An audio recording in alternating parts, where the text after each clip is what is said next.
Okay, hello and welcome to the second round of the Doeberl Cup being held in Australia's capital Canberra at the Hellenic Club. We've got one of the biggest and strongest fields we've had yet for this traditional tournament, Australia's premier weekend tournament, part of the Australian Grand Prix, and also a critical tournament for selection of the Australian Olympic team this year. The second round was a real massacre of the Grandmasters in a way. None of them lost a game, but almost all of them conceded a draw against lower rated opponents. So we had, on board one, Li Chao survived, in fact. Li Chao, top seed from China, he won his game against Dinesh Sharma from India, but it was a very tough struggle. It took him more than 4 hours to finish off Sharma, and probably the end game should have been drawn. But further down on board two, Zhao Zhongwan only drew with the English player Eric Teichmann. On the third board, we had Tomek Ray, the young New South Wales player, holding the Ukrainian veteran Vladimir Malanyuk to a draw. In both those two games, the lower rated player had some chances to win. We also had Moulton Lee, young Queensland player, drawing with the English Grandmaster Gawain Jones.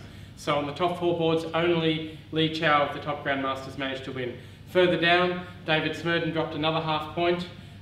He drew with the local junior Michael Wei, and we had Bobby Cheng, the 12-year-old, almost get up to 2 out of 2. He had Roy Chowdhury from India in big trouble. Couldn't quite finish him off. Roy Chowdhury, who last week qualified for a Grandmaster title by scoring his third and final Grandmaster result.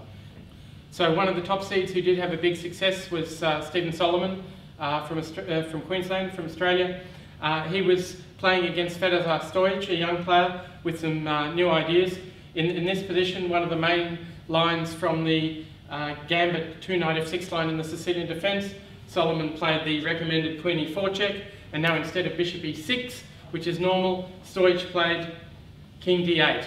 And this has been played before. It had been thought to be absolutely fatal, but when Solomon played the refutation, Bishop g5 check, f6, castles queenside, instead of pawn takes bishop, which had been played after knight takes, leading to a winning attack for white, Stojic threw rook e8 in, and now Solomon went into deep thought. He couldn't quite work out what to play. The computer recommends Queen h4, Solomon grabbed this pawn.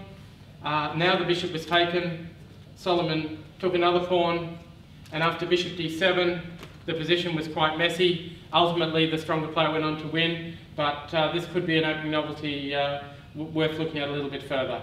So we now have only Li Chao of the top players on 2 out of 2, but there are 9 players. Li Chao will be playing Grandmaster Daryl Johansson in the third round, the first all Grandmaster matchup. It should be a very good game. See you then.